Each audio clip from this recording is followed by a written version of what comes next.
I'd like to welcome you all to this meeting, and especially the Peace and Crime Commissioner, Jason Abraham. I'd like to welcome Jason. Thank you. It's going to be an important meeting for all of us, and it's important that we all share our thoughts on this. So, how I'd like to handle it is when we get to the item 5, is to ask the Police and Crime Commissioner to open up with his thoughts as to where we're going, how we're going to proceed, and what the timetable is. I think it's important that we all know where we're going from now on. After that, I'm going to ask you all to open up for questions to Jason, and then at the end we'll have a discussion about the terms of reference that we've been given, and perhaps a resolution at the end of the meeting. Are you all happy with that? Yes? Okay, so that's the structure. Right, item 1 is apologies for absence. We've received apologies from Councillors Butcher, Councillor Schumann, Councillor Lillis and from Chris Strickland. Thank you. Item 2 is the minutes of the meeting on the 20th of October.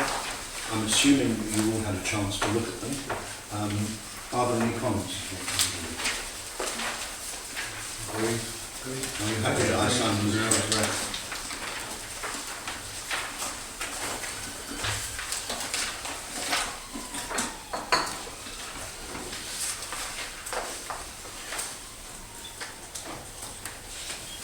Thank you. Thank you, Michelle. Item 3 is Chairman's announcements. I only have one, just to emphasise Chris Strickland's apologies today. He is down in Cardiff at a passing out parade where we have 20 cadets coming through, all have passed, and I think it's an order for the authority to congratulate them on their success and welcome them into the post. We can be very proud of the staff that we've got. Right, so that's item 3. Item 4, declarations of interest. Are there any declarations? No? Okay, in which case we move swiftly on to item 5, the decisions and police and fire collaboration. I think over the past few months we've all been aware of what the government is proposing, and speaking personally, I welcome a lot of the aspects of what the government is trying to achieve. I think the question is how we fit into that. I'm not against the policy of what we're doing. I think collaboration is absolutely vital, and I know I have the support of my fire authority colleagues when I say that we are fully in on collaboration. How we progress from there, I think, is a matter for discussion, and of course it's something that Jason will have thoughts on. So Jason, I'm going to ask you if you'll open up on the whole scene, please. Yeah, I mean, perhaps we can ask you questions. Yeah, indeed. Certainly. Thank you for the invite today. It's very much appreciated. Apologies for lateness with the A14 the way it is. I was just saying if only there was something happening to improve it. But the emphasis for me around the government-led legislation that is currently going through, which we know will get royal assent sometime in January. You be aware that the government are quite keen for blue lights to collaborate per se. And so we're not just talking fire and police, but also fire, police and ambulance as well. My view of the world is that I think this is something that I do want to progress. It's not going to happen in every area to start with, as we know, but across the east, it is likely that most of the Eastern Region Police and Crime Commissioners will take over fire in some way, shape or another over the coming year. While those others are likely to follow the year after and so on. It was evident with a meeting that I had, and Sir Peter was there, with the now Police and Fire Minister, that there is a clear direction of travel. Now, legislation says quite clearly that where there is a business case that can be made, but there's also a clear direction of travel from government, and the Policing Minister made that absolutely abundantly clear. In fact, his words were, those ECCs that haven't taken over fire in some way, shape or form shouldn't expect any additional money in this Parliament. So there is a clear direction, a very clear direction for government, and there's an emphasis across the East for this to take place as well. Personally, I think there are great advantages of further collaboration between all of the blue light services. And I'll give you a great example in my own town where you will know you have a retained fire station. We have a police station which is part let to the county council, and the ambulance rent a singular unit up on St Stephen's Road in St Ives as well. And yet all of that quite easily could be accommodated under one roof, thus saving those three services a significant amount of money in that one instance. That's without looking at how the service could be remapped in terms of estates across the whole area. I will emphasise as well that back office is somewhere that we could fundamentally bring a lot together between just fire and police and make significant savings. And the emphasis of this must surely be going forwards with all of us with the financial pressures that we face now, and we don't know what those financial pressures look beyond 2020, in terms of us doing our best for the taxpayer, but also ensuring that at the same time we protect our frontline services. And we know in Cambridgeshire especially, we've got a very small fire service, and indeed compared to a lot of areas, we've got a very small police service as well. So we have, I think, greater challenges. Our formula is not great, we know, in this area in terms of being at the detriment to many other areas. So we have to work with that. And I think that under a singular head, under a police and crime commissioner, I think a lot of these things could be unstuck very quickly. I think they could be moved very promptly, and I think the savings needed to ascertain a good, productive service across the coming years could be expedited as well. I do have the view that it should be light touch. I should be looking at governance first and foremost. The wholesale model I'm not entirely convinced on yet, so I would start just looking at the governance model itself. It's been heartening over the last few months that the fire chief and the police chief have been meeting for the first time, which is bizarre to me that they haven't met regularly in the past, but they are now meeting regularly, and they're now looking at ways in which the two forces can collaborate.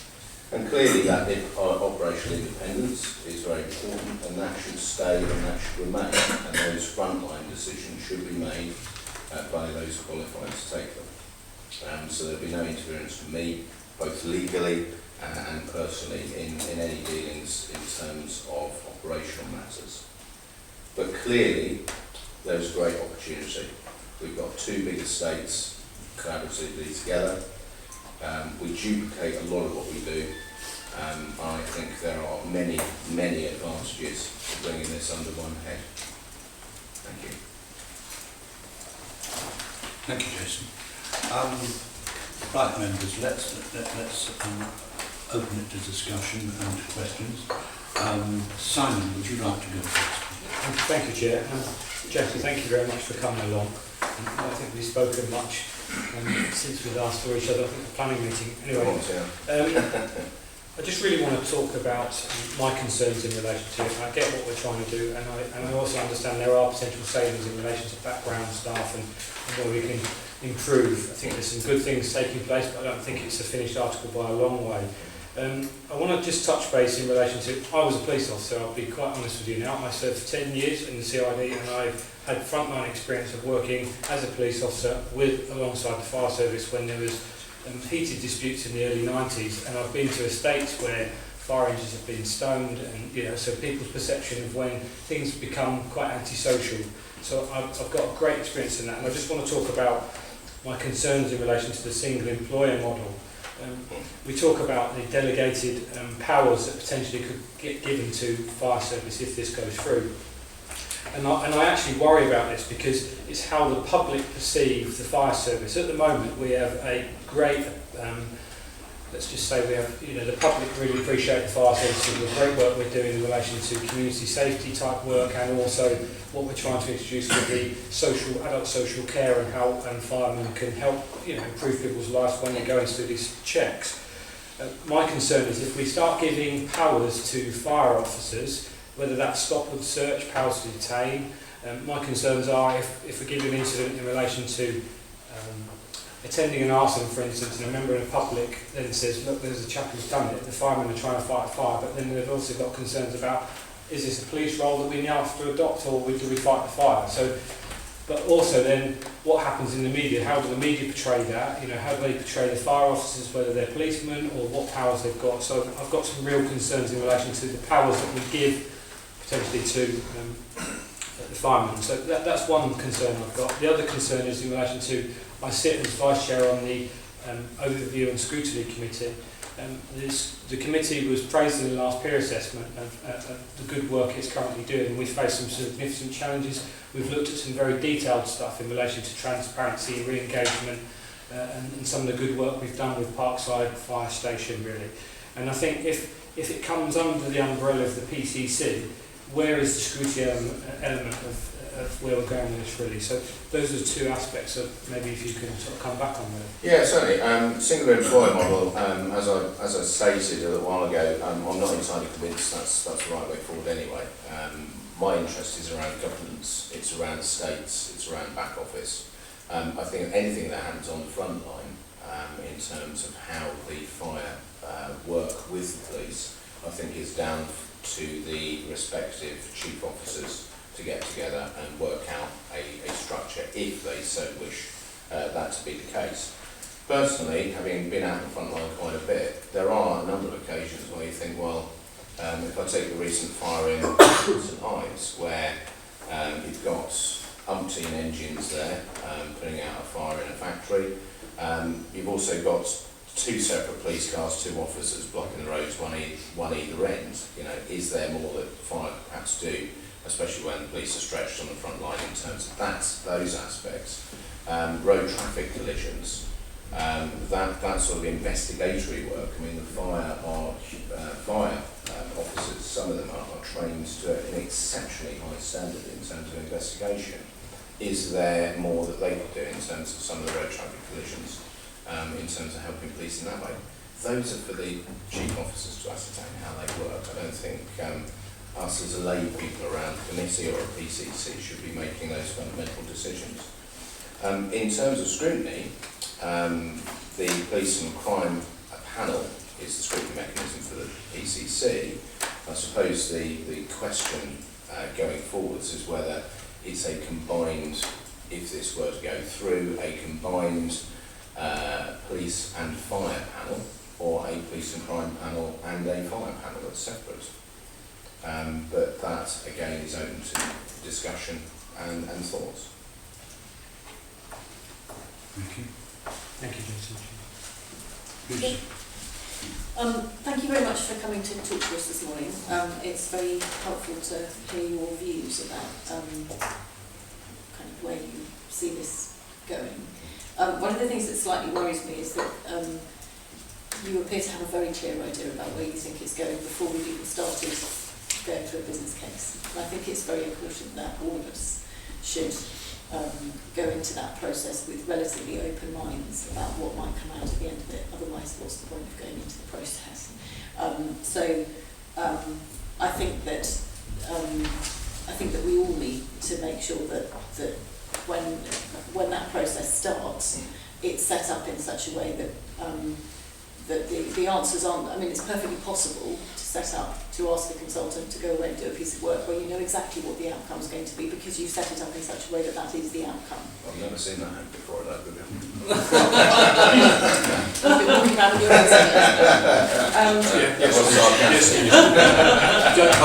Don't hold an inquiry until you know what the answer is. So I mean, I just don't think that this ought to be one of those occasions, and that if we are going to do this piece of work, we ought to go into it with a relatively open mind about what the outcome would be. So that was the first point I wanted to make. The second is that when you look at the timescales for the Royal Assent will happen in January, then there will be a need to go away and do a business case, which will probably take at least 3 months. At the end of that period will be around the time when we will be electing a new mayor for Cambridgeshire. And it is quite possible that that person will also take an interest in the governance of the Fire Authority. I believe that the bill makes it clear that it could be either police and commissioners or directly elected mayors who could take over the fire service. I hope that there will be some kind of recognition of the fact that that change in the governance arrangements in Cambridgeshire is happening during the course of building the business case. And I think it would be necessary, and it would be helpful if you would kind of recognise that once that business case is in place, there will need to be some discussions with whoever is elected mayor about what they perceive as their role in this process. And I don't think that we can... Apologies, Chairman. I blame the A14 for its inability to keep it clear. I think that there would be, it would be very unhelpful if the mayor is expressing an interest to go forward to a public consultation, which would then need to be reviewed in the light of anything that the mayor and the Combined Authority have to say about it. So I just wanted to... Yeah, absolutely right. The legislation does allow that. I wouldn't see the point in having... No, I don't think I've got time. The legislation going through it's more evident that you've got a singular point of contact for the emergency blue light services. That's the direction of travel rather than disparate.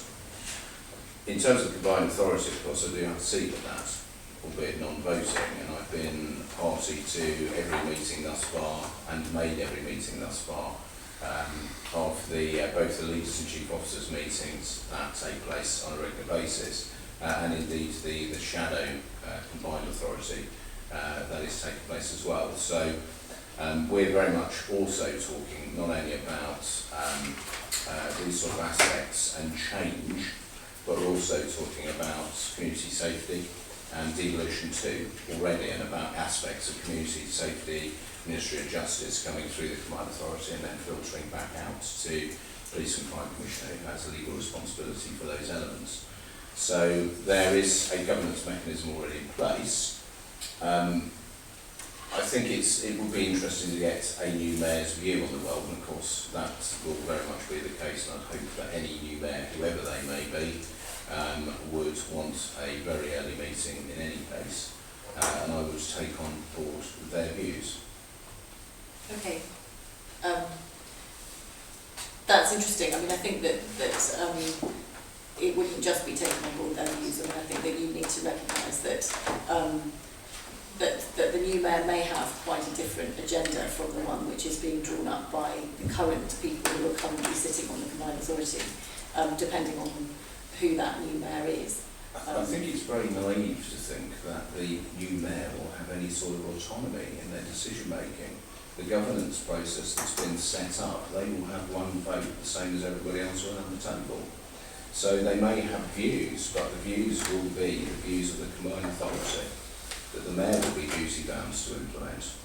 But I'm not sure that that's the case in this particular case, because the role that the mayor could choose to take in being somebody who might be a single point of contact for or a representative for fire wouldn't be related to the combined authority. That would be in their role as authority governance, that would have to be a decision of the board, not one that they could take outside of it.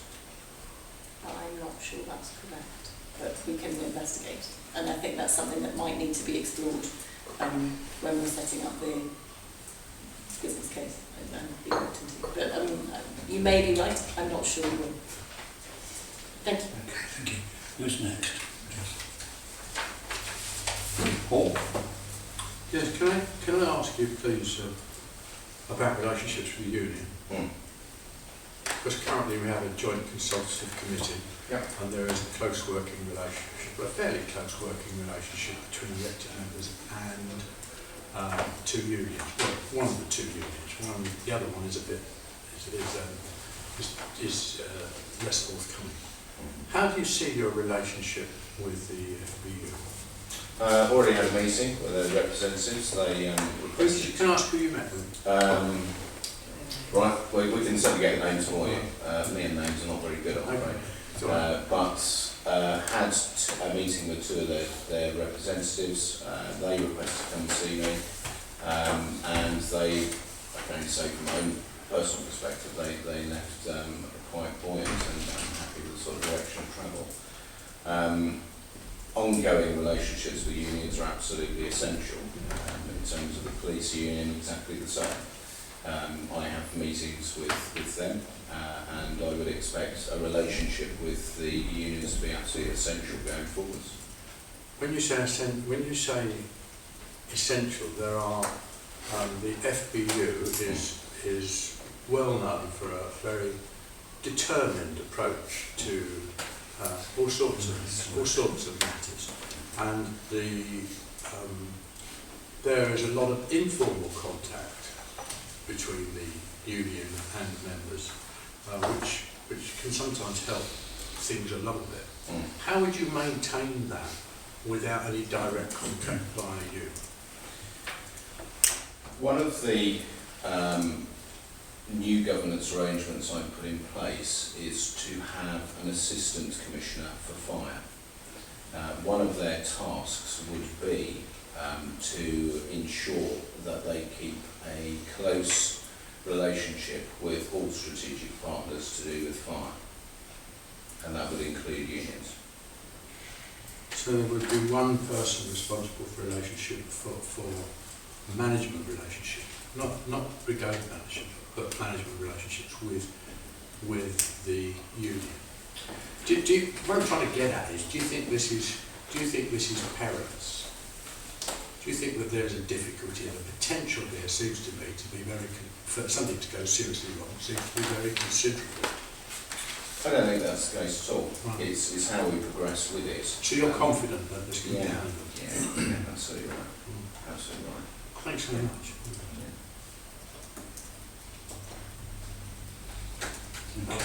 What happens if you're wrong? Well, it's like any relationship that you build up. You'd like to think that you have a good enough working relationship with any group that it would never get to that point.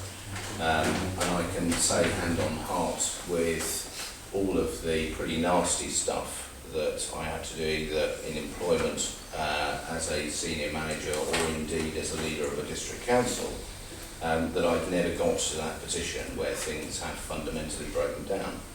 I think one of the skills of good leadership is recognising signals, and at every step of the way, those people that could cause issue, you have to keep them close to you to ensure that that relationship continues and they understand the direction of travel as well. And you listen to their concerns, of course. Mike, I'll come back to you later on. John? Thank you. Just a couple of the points I was going to raise have really been touched on, but as a person that's a little bit long in the tooth on this, and when I was on the county council I was a member of both the Thornley Police Committee when it was a committee and the Fire Committee when it was a fire committee, and I always thought at that time it's a wonder that the Chief Constable isn't talking to the Chief Fire Officers more, but I was always told, and I think probably quite rightly, that the Chief Constables were really more interested in working with their neighbouring constabularies and had more in common with them than they perhaps did with the fire service, and likewise the fire people talk to their neighbouring people, and we've got good working relationships with Bedfordshire and the unitary authorities in Bedfordshire and joint 999 services and all that carry on. But it's good that they are talking together. I guess my points really were to emphasise around the sort of the consultancy and whether we really can get you know, a genuine consultancy firm and a good sort of modus operandi on that, because I understand that there are some consultancy firms going around that will just that are sort of friendly with either bits, parts of the government or parts of some authority that are sort of working around and already know what their end game will be, and also prospecting businesses in other areas of the country and just going to sort of change the name from Essex to Cambridgeshire or whatever. And we do want a bespoke service that works for us, so I think it's very important that this joint committee really looks at the terms of reference very thoroughly. And the other thing, I don't know if you could just sort of say a little bit more about the mayoral election and how things are going to go, because I'm just a bit concerned that if by the time we consider going out to consultation, we will be running up to the PERDA period and then we'll have the elections, and then there won't probably be much done until, you know, a week or two after the election, so you're getting towards the end of May really. Yeah, not a problem. But there's three elements to that. The first one is the silos. I think we can all sit around this table and agree that within our individual constituent areas, within our councils, within our policing, the fire, even the NHS, we've been very good at breaking down silos within our existing organisations, because we have to. I think where things haven't worked, and this is where if you read between the lines, this is where the legislation is pushing. The fact of the matter is silos still remain between organisations, and whether the government call it reorganisation of local government through the back door, whether personally I think that's where the mayor will, frankly I think over time that will signal that change. But it's a reality that we have to shrink together, and things have changed. Things have fundamentally changed, and I think things will continue to fundamentally change. I don't want to sit here and talk about the goods and bads of Brexit around here today, because I think everyone's getting pretty sick of it. However, we don't know what the effect of that will be, and if Brexit does cause us to go into even a temporary recession, then personally I think that will mean less money, even less money, coming back out of central governments to key services in our areas. So we have to be ready for that. We have to be ready to deal with our services and make sure we have resilient services going forwards. In terms of consultation, I think we can learn from others. Essex is already out to consultation, actually gone before the starting gun has been fired, which you will be pleased to know I'm not looking to do. But they are waiting for the legislation to come in January to basically go bang on day one. And they are already out to consultation. We can look at that, we can look at other areas that are doing similar things and see how they are going out to consultation and learn from it. In terms of PERDA, yes, of course, we'll have to, including me, we'll have to be mindful of that going into this process as well. Okay. And at the end of the day, Essex doesn't have to be the model that we follow. It doesn't, Essex doesn't have a particularly good reputation as a professional fire service it does, but the underlying problems in Essex are not something that we want to put ourselves into. So I think we want something that is bespoke for Cambridgeshire and Peterborough. The principles are the same. The principles are the same, yes. Who'd like to go next? Barbara. Thank you, Chair.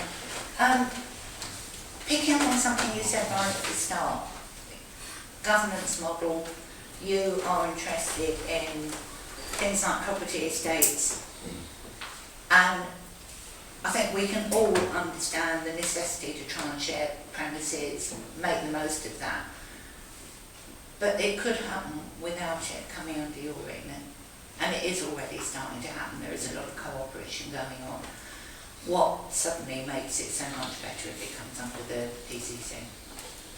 The simple reason that you have one head who runs and owns the estate. Exactly the same with police. So you can make those fundamental decisions in conjunction with the operational need, of course, about what the best practice is going to be going forwards and where the assets are best placed in the future. So you can plan not only for what you need to do now in terms of reorganisation of service across the whole of Cambridgeshire and Peterborough, but you can plan for the future as well. And it hasn't been that easy, actually. And recently I can point you to Whittlesea, where it wasn't straightforward just to get out 2 PCSOs to run out of one station. And we need to break that down. And yeah, it's starting to get better, but I could also argue that it's starting to get better because I'm making a lot of noise about it not working. Barbara, have you finished? Yes, thank you, Peter. Mike? Just following up on that, I think you would have seen the list that was produced by the Fire Authority of collaboration and cooperation they have produced without the assistance of your pressure. It seems to me that there is a risk that if you combine 2 of the services within that, given that the paper, the 2 sides, is a wide-ranging series of people who will be cooperating, that all you'll do is redefine the silo. That the emphasis will be on, well, what can we do within police and fire, which was previously had some issue, whereas we have been looking for police, fire, other fire authorities, ambulance, and so on. So I have a serious concern about that because inevitably in the first years, if this were to go through, the pressure will be on the first 2 blue line services rather than the general benefit of looking more wide. I don't think that will be the case because one of the things I'm really keen on is to look at one public estate. It's always difficult though because frankly if you've got a bit of estate that you're looking for a revenue return, that goes on your baseline and not somebody else's. So there is going to be a slight silo mentality in terms of revenue return, but actually in terms of bringing collaborative partners together under one roof. I mean, I have spare capacity in some of my buildings already that I'd love to see some of our third sector providers now using rather than paying for rent and all the on costs in other places, Bobby's scheme being one of them. And are you looking at the obverse of that? Yeah, So absolutely. can you give us some for instances? In terms of, Estates that, where you're looking to go into other people's property rather than others coming into you?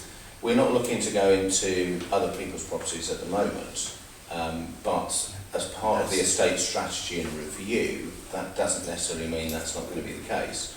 Because as already said, the obtuse of that would be moving the St Ives station in with the retained fire station in St Ives and bringing ambulance in there as well.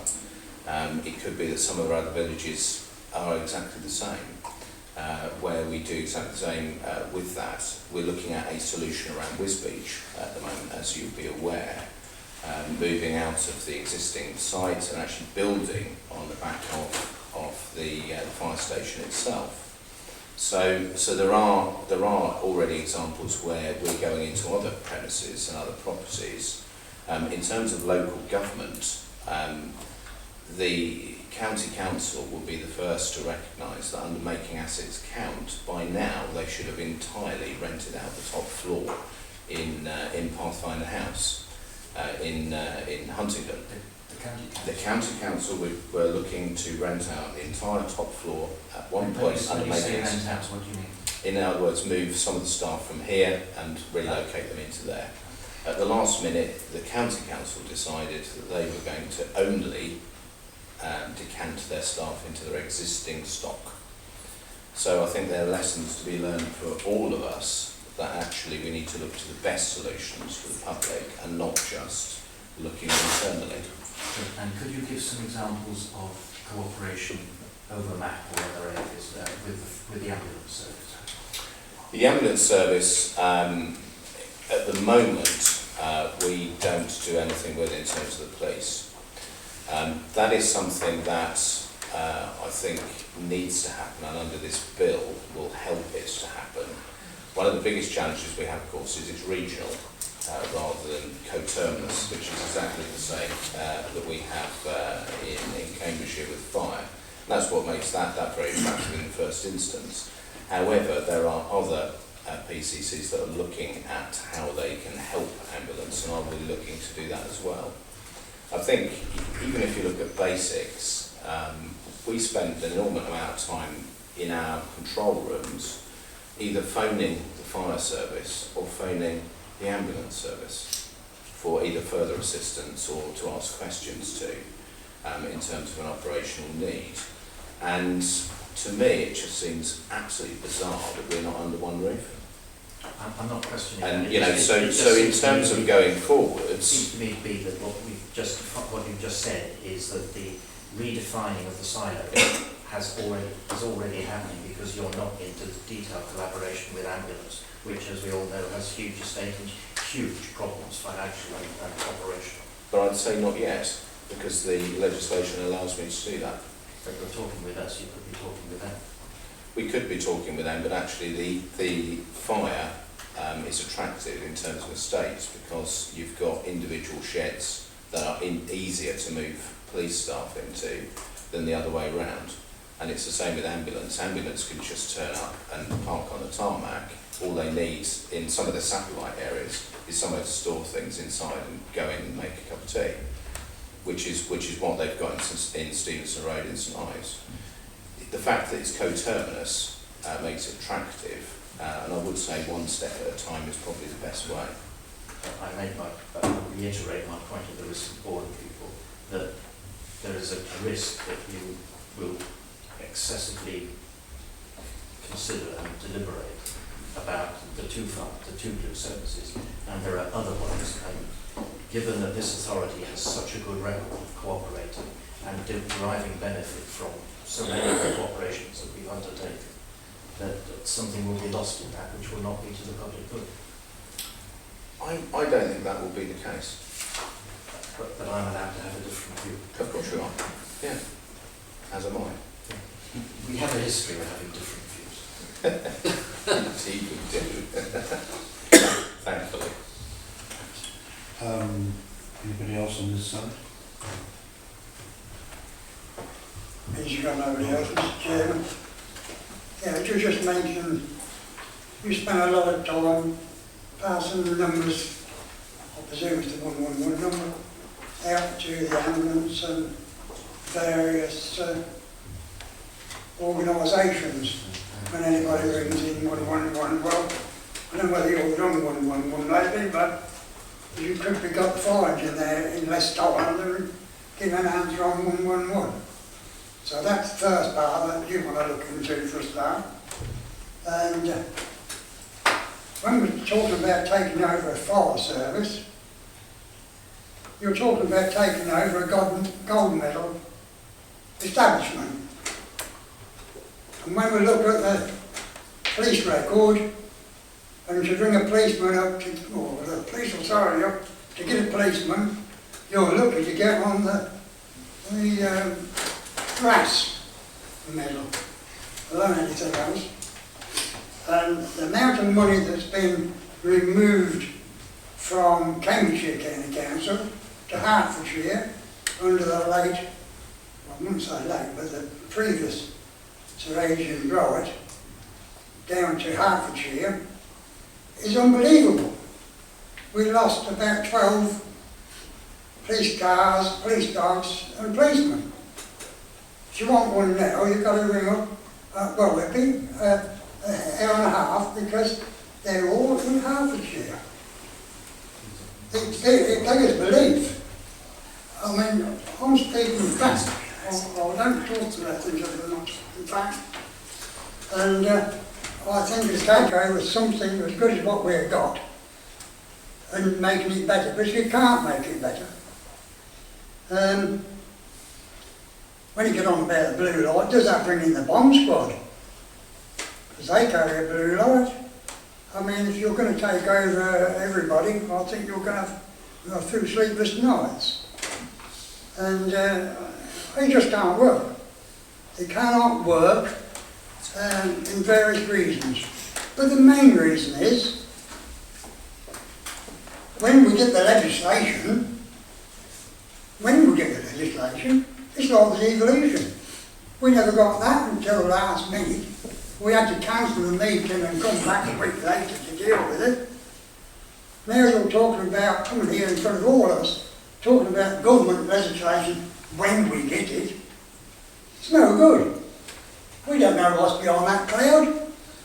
And there could be a lot of problems beyond that cloud. And I think this is a cloud that we've got to think very deeply and sincerely for our voters. Not for the welfare of top dogs, for the voters. They're the people paying all this money.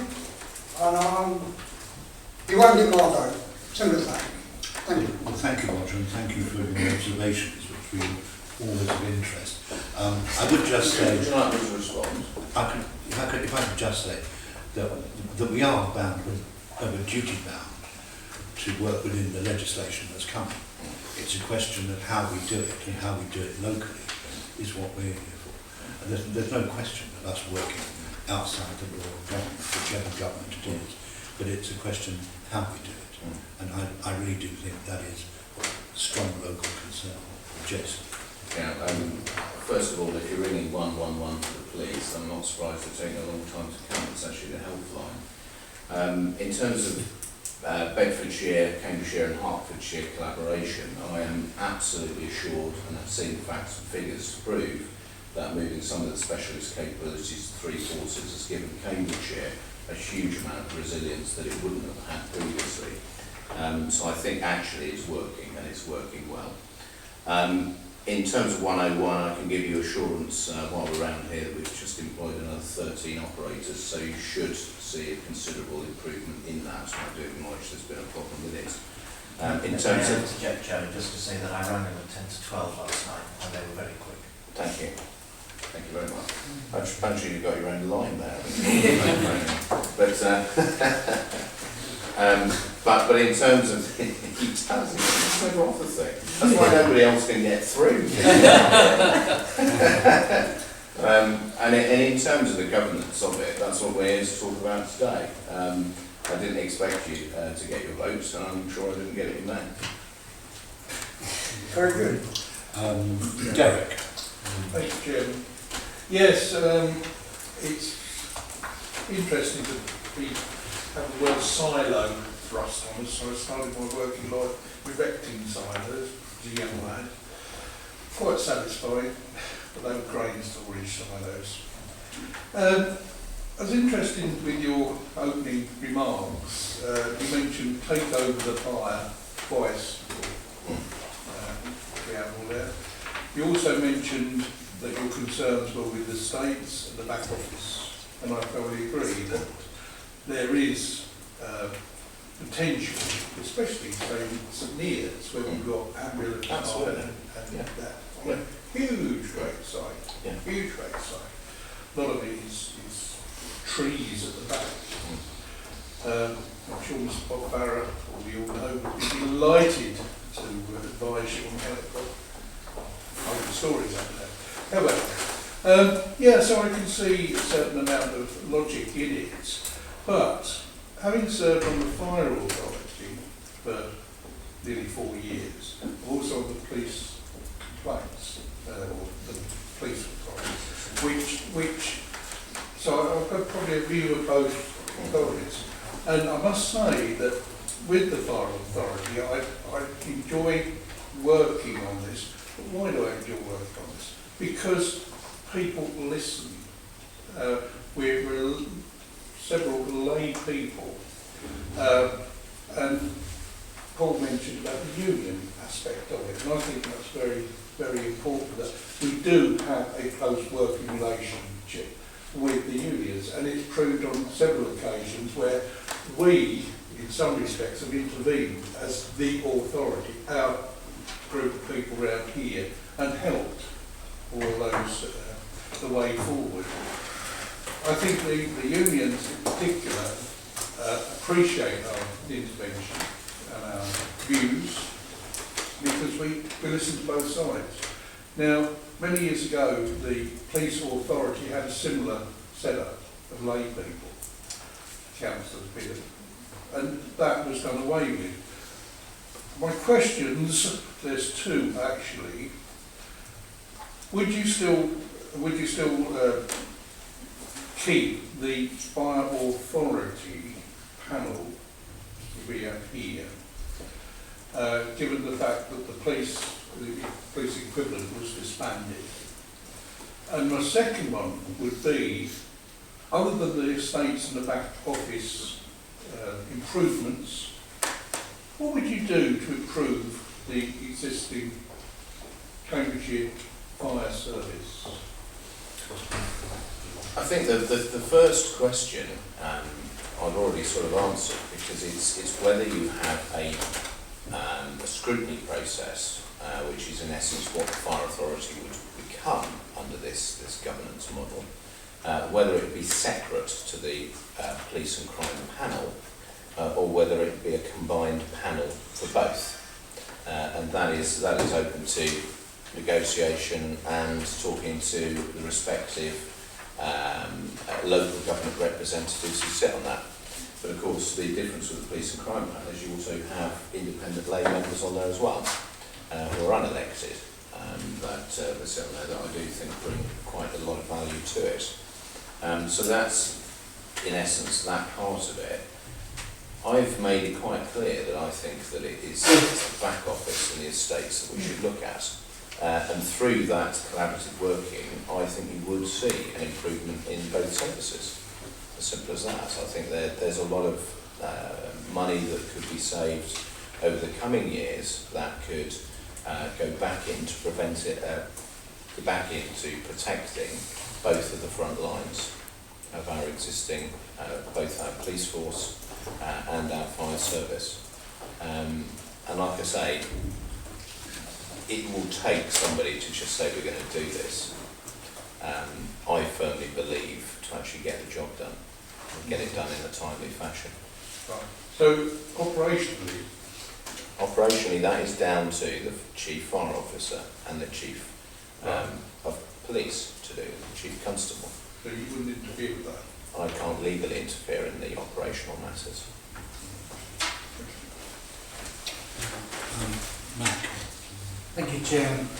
Mine isn't a question of the Commissioner, so if you're looking for questions, it's thanks, but I do want to express a view. Councillor Peach, he mentioned how in his early days as a councillor, he was on the county council and he was a member of the police authority and the fire authority. Right? A lot of you in the room know that I've been involved with the fire service for over 30 years now, so I've seen it go through several iterations. I mean, when I first became a county councillor, it was the fire service, fire authority was part of the county council. And then following Peterborough becoming unitary, of course we ended up into a combined fire authority. But I've also been involved nationally with the fire service, as some of you will know, and even was on the employer side during the fire dispute. I've got my own personal views on the fire service and how it should be organised.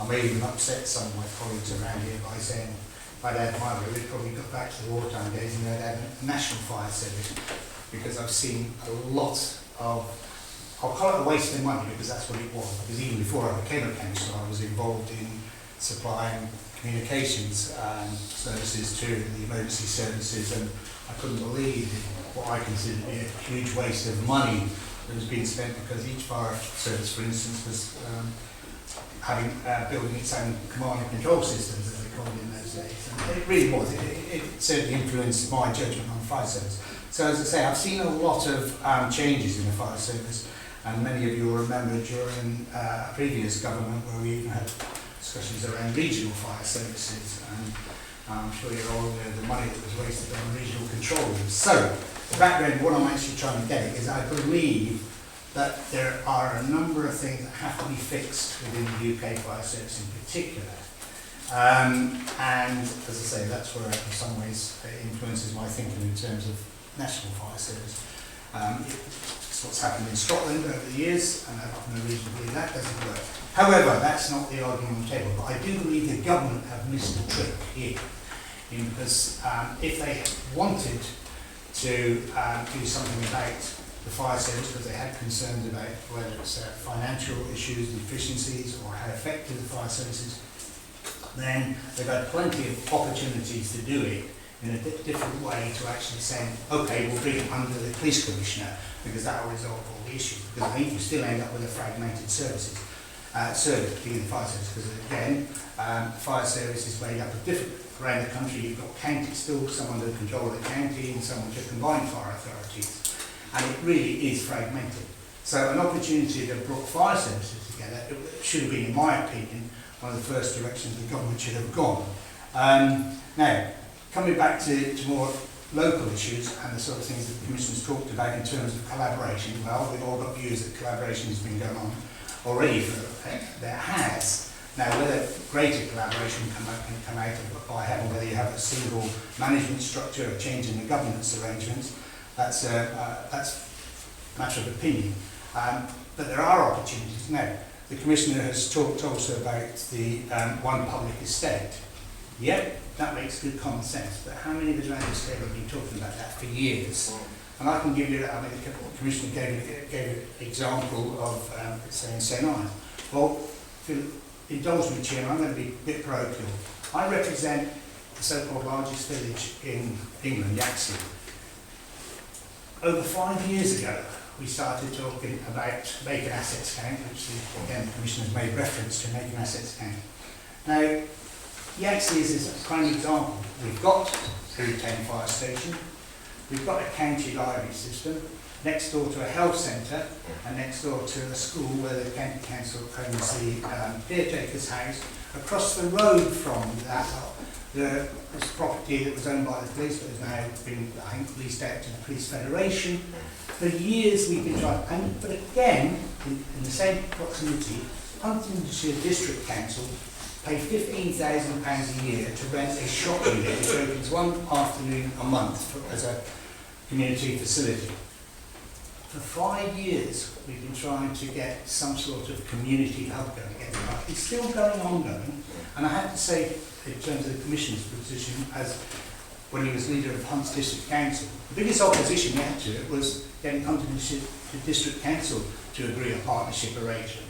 So I'm very concerned that we can get this going as a collaboration between the fire and police, when there are many opportunities for which both the police, the county council and the district council, and the Commission made reference to Pathfinder House. I personally wasn't aware of that, but I knew we had problems here and we were trying to think that that's not necessarily relevant. But I think as a member, I would say that there's been many opportunities missed. So I'm a bit cynical that we'll actually achieve a one public estate simply by having a new governance arrangements for the fire service. As I say, I genuinely believe that the government has missed the trick, and I do believe at some stage. Now, a little bit of an anecdote. A couple of years ago, I had the opportunity to speak to the then Home Secretary, who was one of the main initiators of this idea of having the fire service could come under the control of the Police Commissioner. And I challenged her on her thinking on that, because it came as a surprise to me that it was even being considered. The response I got was, well, you've got a very nice police commissioner in Cambridgeshire. And I thought, sorry, I'm trying to get my head around what's the relevance of how nice the then commissioner was.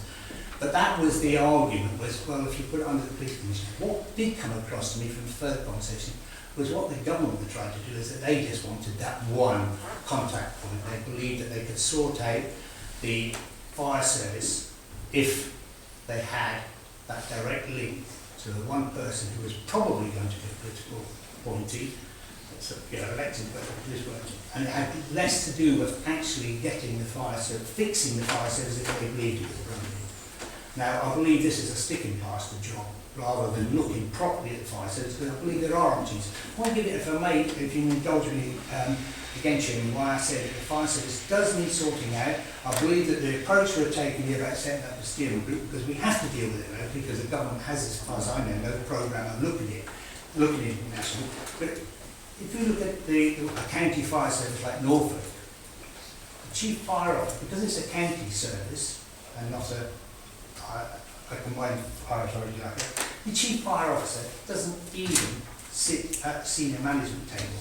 He actually has his line manager as another director within the county group. So there are areas like that that the government should really be looking at to sort out, rather than saying, okay, put everything under the police commissioner and that'll sort it out. So I just don't believe at the moment that this arrangement is the best one. What I do think, and I believe that's one of the options, and hopefully the steering group might come up with that, is that there's a good argument for saying that the police commissioner could be represented on the fire authority. I believe that, I can see that makes sense, because that would help us to look in areas of collaboration. But to actually bring the fire service under the police commissioner, I think it's just simply a mistrip on the part of the government, and I hope in due course the government will see the sense of it. Chairman, I'll shut up at this point. Thank you, Mike. Would you want to comment? Yeah, I mean, there are a number of examples on take Yahtzee. There are certainly some sticky points around at the time. I remember very well between both authorities what the agreement would be, but there are also a number of instigated collaborations, including the library service and joint hub in Ramsey that I was firmly behind and helped instigate. So a number of cases where I've got a history of bringing together partners under one roof. In terms of the legislation's here, and the Police and Fire Minister has made it absolutely abundantly clear what the direction of travel is. It's a bit like the mayor, you know, many people that aren't entirely convinced that the mayor model is the best one, Really? but actually, That's why I said they missed the yeah, trick. I didn't say the legislation wasn't there, but I said I believe they missed the trick, because I think they're using a sticking plaster rather than a proper. But ultimately, you know, there is an acceptance we're going to have a mayor next year, you know, in May, and the legislation on this is going through as well. We are going through, and I know it's hard to accept in terms of local government. We are going through, we're going through the start of what I believe will be a fundamental review of how local government services are delivered in the future. And members may know this point, if you would disagree with that or not. Mike. Thank you, Chair. Like a number of others who previously spoken, I too have served on both police and fire.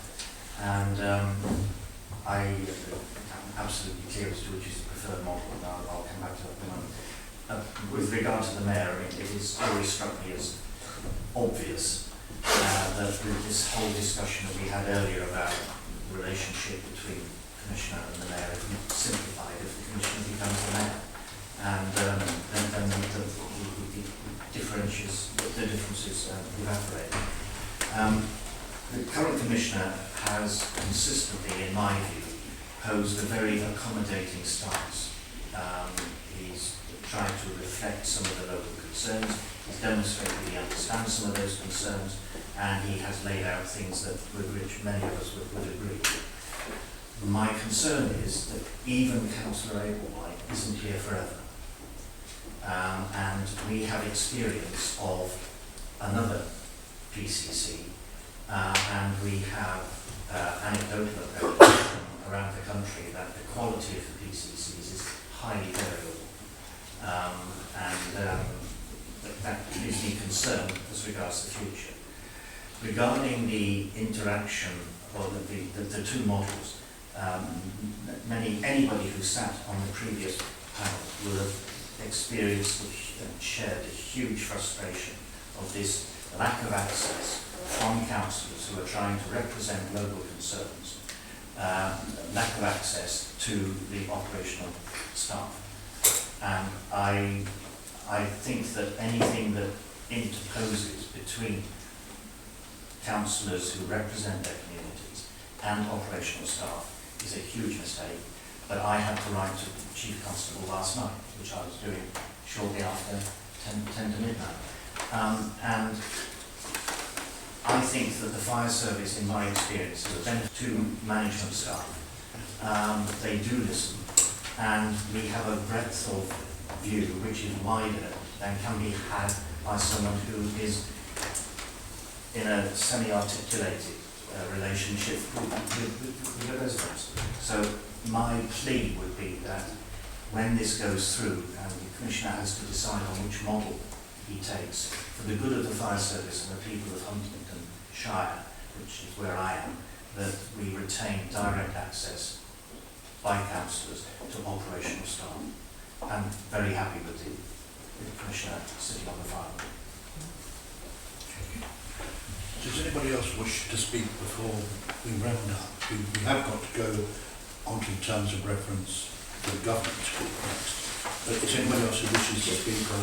Jim, can I just make one comment in response to that? I've been thinking in terms of the Commissioner's response to some of the questions.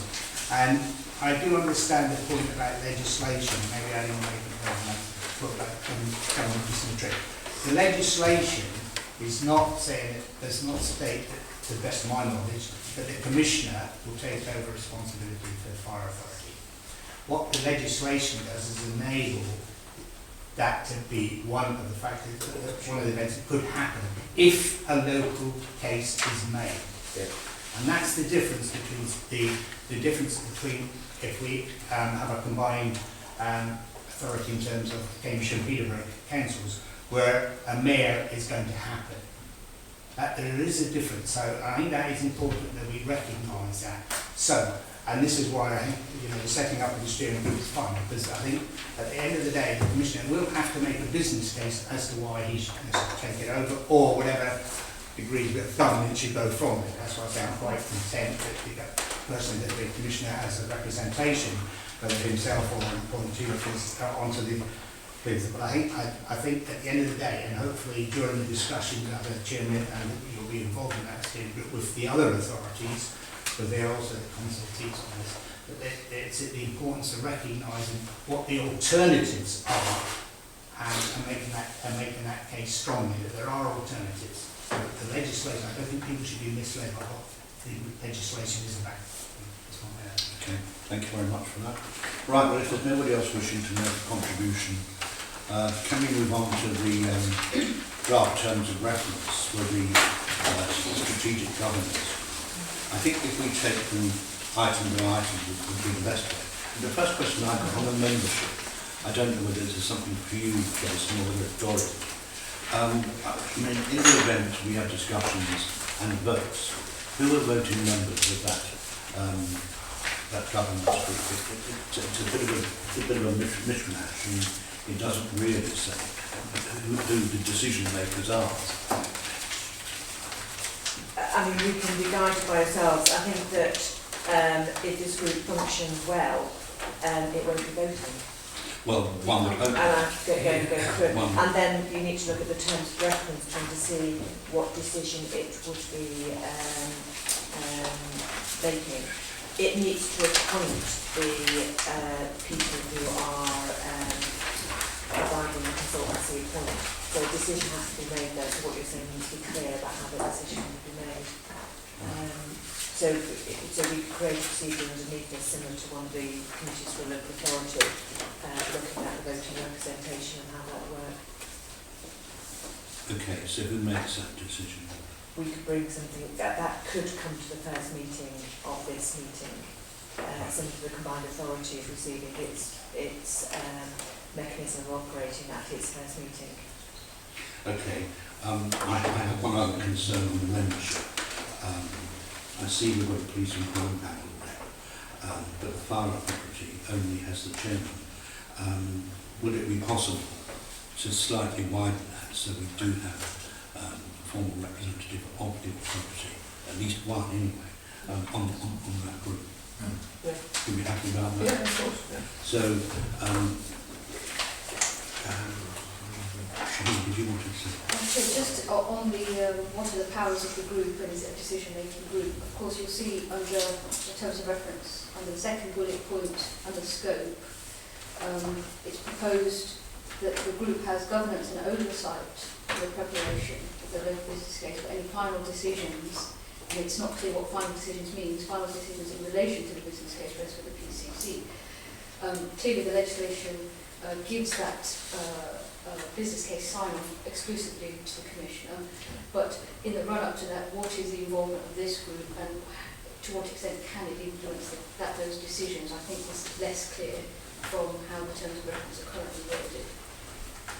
At the moment, it gives this group oversight and governance of, not clear whether that means ability to influence, ability to bring professional consultees or anything of that nature. So it's how far the influence of this group goes into the final business case, which is not particularly clear. If it's helpful, what we could focus this is on the recommendation to the Commissioner. I mean, we can't change the legislation makes it clear, but that group and this group could, if we focus this much more, be very clear that this is the group's recommendation. Could I ask you, Shaheen, to get together? Yeah, would that be one way of, because I think that then embraces the legislation but makes clear what the group can and cannot do. Yes. Can I just go back to the membership again?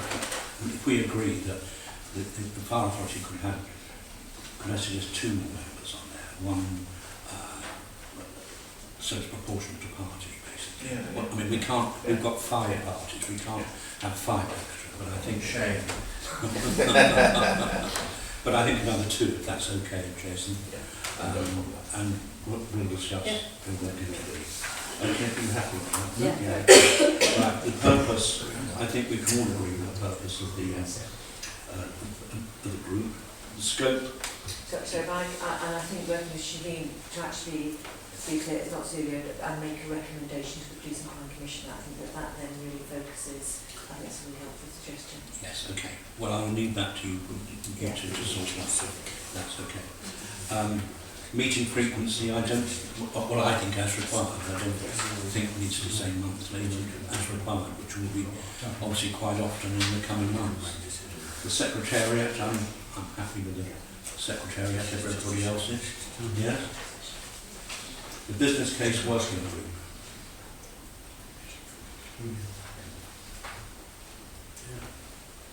This is saying whether you want you may end up with a group of officers or so it gives you the mechanism by whether there's a working group below the strategic group. So you might want a smaller group, especially as this gets wider. But my sense is that you want to increase the frequency of meetings rather than create a subgroup. Well, that would be my preference. I think if we keep all the business in one group, but have a slightly wider group, I think that would be much better. In terms of time, we're all very busy.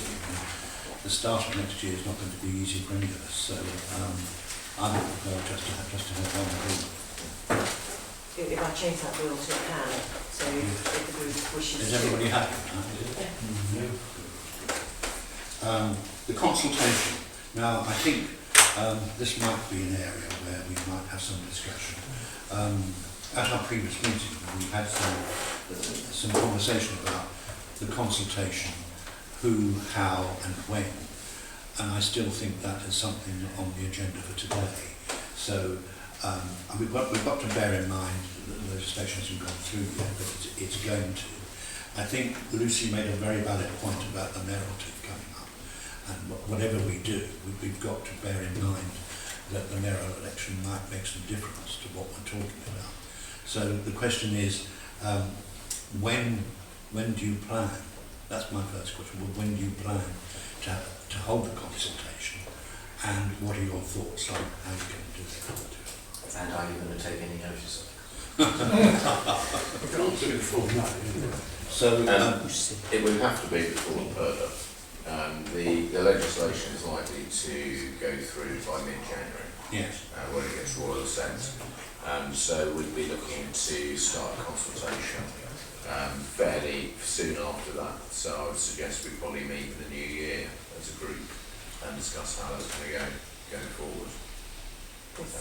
But yeah, it would be by the back end of January, probably early February. We've got that gap between there and obviously the PERDA period, which the next question is, who are we going to consult? The legislation is likely to make it clearer about the consultation process and what's required, so we'll be guided by the legislation. Have we? Sorry, I will speak, but let Matt go next. Matt? But my only concern, Chairman, is, I mean, this all makes sense, but it is the timescales, given that Purdo, I think it's about 22nd of March, some period of that. And although you're talking in here about meeting monthly, but more frequently, we're getting close to the end of this year, and it's just thinking, you don't actually have a great deal of time, I suspect. That's my own feeling, I may be wrong. And actually, you can put them together, the work of the steering group, to come up with a business case that's going to somehow influence both the public consultation. But I'm a little bit surprised. You've got about 6 weeks, Matt, I think. Can I just... Don't seem very long. Hang on, not everybody, please. It's longer than the consultation on devolution. Well, that doesn't necessarily make it right, Chairman. Can I just ask, this consultation, are you expecting that this will be a consultation, a small consultation with stakeholders, and then after the business case there will be a second consultation, or is this the only consultation that you're expecting will take place? Well, again, we'll be guided by the legislation, what the legislation says, but the view, I think, in Essex, if you're going to take that as an example, I'm not saying it's the answer, but what they're doing at the moment is they're going out to stakeholders and the wider public at the same time. So you're expecting that this would be the only consultation? Because I really don't think it would be reasonable to have a single consultation taking place in January or February, which will have a significant impact, or could be have a significant impact on any potential mayor who might take over in May, that you're doing a consultation before the Purdo period, before that person is even selected in some cases. I just don't think that that's a reasonable way forward. Can I make But the consultation's consultation doesn't mean the But the consultation, it's a consultation at the end of the day. but it does have to be on your business case. Yes, exactly. Yeah. And you can't have got So your we business can't case consult until we've done the business case, can we? There's a We problem with the timetable. we have sought to bring this process to you and create that timetable. The timetable will be determined both by the legislation and by the Purdo period. And my sense is we are offering to work as quickly and as collaboratively as we can. But there are deadlines which we need to work through.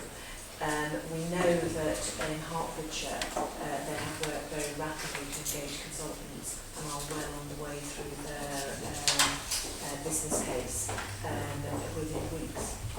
So that if we wish to move quickly, we wish to work together to move quickly, there are other examples which have moved this very quickly forward. But none of those examples have a mayor involved. In none of those cases is there this extra dimension of the devolution agreement. There is, or the mayoral election at the moment and the mayoral powers do not transfer into this area. That is not where the process But is. that's not my understanding of the legislation. My understanding is that actually the mayor does have a potential role. It has potential, but Yes. they need to have then gone through a consultation. But that's why Yeah. the situation in Cambridge is different from the situation in Hertfordshire and Essex, because we've got this mayoralty which is coming in May, and therefore it's my view that to do a consultation at that time, immediately before the mayoral election, would be entirely inappropriate. And I think what Jason is saying is that the process of producing this will produce a recommendation. The recommendation goes to the Commissioner, and the final decision of that timetable will sit with the Commissioner. So all this talk about collaboration suddenly falls flat. It's not. It's where we are, it's where Yeah, the it's where legislation is legislation is. driving us. As I said in the outset. Chair, the legislation is enabling legislation. As far as I understand it, doesn't set any deadlines by which anything has to be achieved. In terms of the consultation, the legislation currently, the guidance is that will be consultation on the business case. Once the police and crime commission has devised a business case, that will go out to consultation with stakeholders. And of course there's a whole body of public law, case law around judicial review about how meaningful consultation has to be, particularly in effect frontline services. So my caution is that consultation before a business case is drafted with a quick timetable but presets implementation has risks, has legal risks. But Mike. I'm just trying to look at the practicalities, Chairman, and I don't have a view on this, I'm just trying to work it out. If it's been said PERDA starts on the 23rd of March, now, we've had consultation, say, in the run-up to that. Does that then stop the result being announced? Can you announce the result in PERDA? I would have thought no. So if you come back from that, someone would have to have done the results of that, call that a week.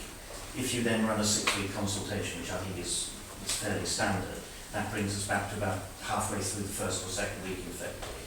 So that would give us, from now until the first or second week in February, to produce the business case. And I would have thought if that's going to happen, we need a meeting before Christmas.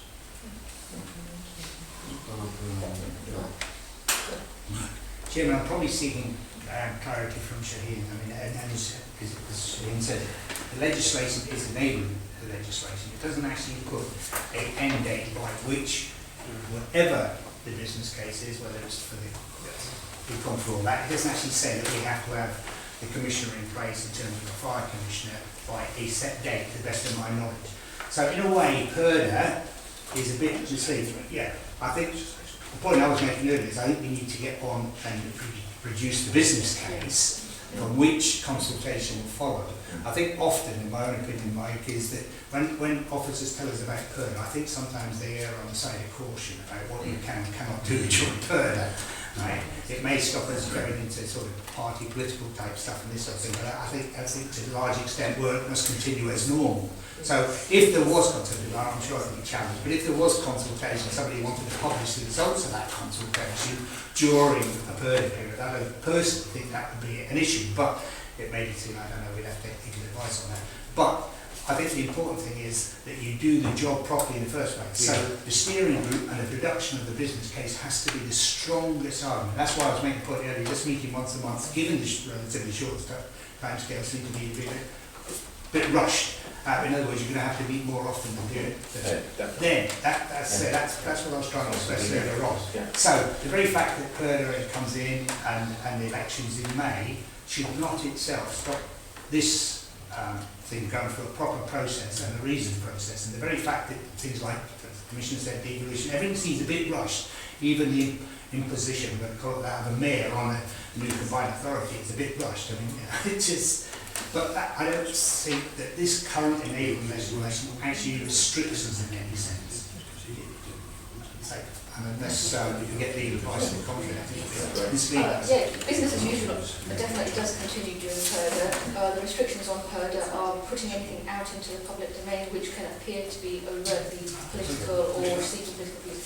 So we haven't seen the detail of what the consultation plan will look like, whether that's going to be a public-facing consultation, or with other operational and professional stakeholders, or when the timing will be. So I think I can't give you a definitive answer. It very much will depend on what that consultation looks like, and anything going out into the public domain that has political ramifications during PERDA makes officers like me quite nervous. Thank you, Chair. You call me cynical, and it probably won't be for the first time. There seems to be an unnecessary haste in pushing all this through. Almost as if someone suddenly thought, hang on, Mayor might have a different opinion, and I think we're being pressured to rush this. We know darn well we can't rush it. Look what happened with the Devo debate. All the problems that were caused there because government was trying to push things through and not actually providing the paperwork necessary. We can't afford to rush this. We have to make a decision that is going to work for the police, for the fire authority, for our voters. And be informed. Yeah. Can I just come back on that, Chairman? That's clearly not the case where I'm concerned. I've made it absolutely clear right the way through my election campaign what the direction of travel is. It was even in all of my literature in terms of the possibility of taking fire as well. I've been clearly mandated above and beyond anyone else in this room and across the whole of Cambridgeshire and Peterborough at the moment, with the amount of people that put me in this position, And I seek to actually implement one of those elements that I had in my mandated election plan. I think your mandate extended to something like 10% of the population, but we won't go debate that. Well, not quite, but a similar argument could be mounted, yes. The answer is yes. It's just a degree, it's a question of degree. I think at that point we'll wind this up. Yeah. Could I ask that whoever is redrafting this, that they let each member of the fire authority have a copy as soon as possible, so that we all know what we're doing. Communications and engagement, I think we're all duty bound now to make sure that this is published as widely as possible, so that everybody knows exactly what's going on.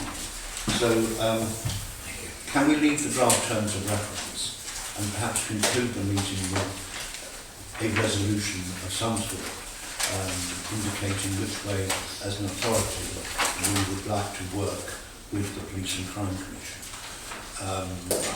We haven't... Right. John, do you want to say something? Well, I've just got one to say, Chairman, if with your permission, we have worked up a resolution which I think is in front of most people, but I'm happy to bring it out if anyone's got a copy. Yes, it will be.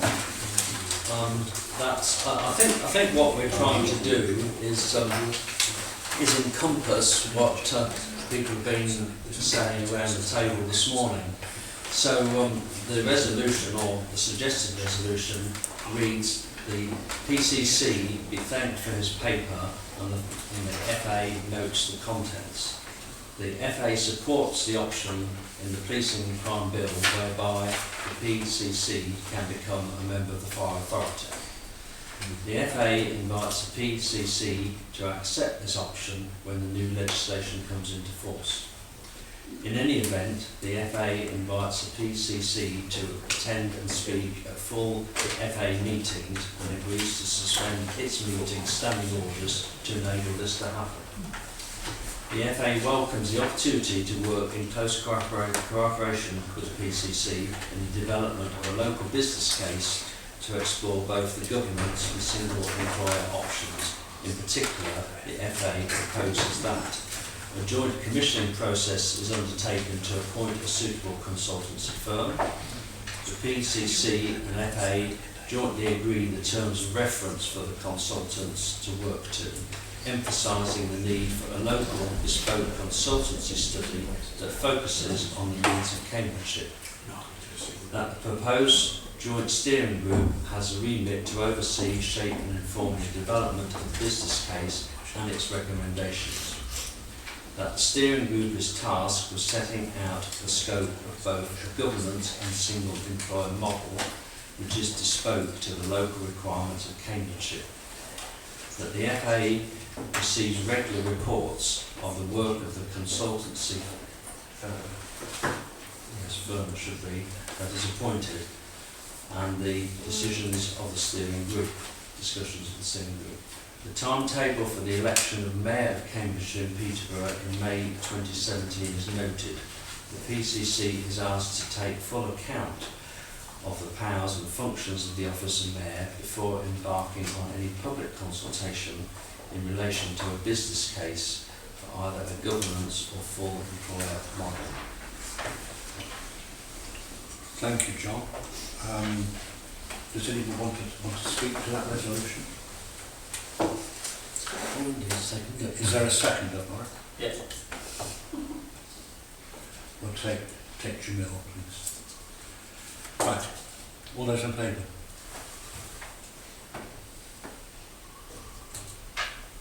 Yeah. The vote is carried. Can I just conclude the meeting by saying I think it's been a very fruitful meeting. I think it's beginning to iron out a lot of the problems or the concerns that we've had. And as I said at the start, we are duty bound by this legislation, but the question is how best we implement it locally. And I think that has to be our major concern. So, in conclusion, thank you very much for coming.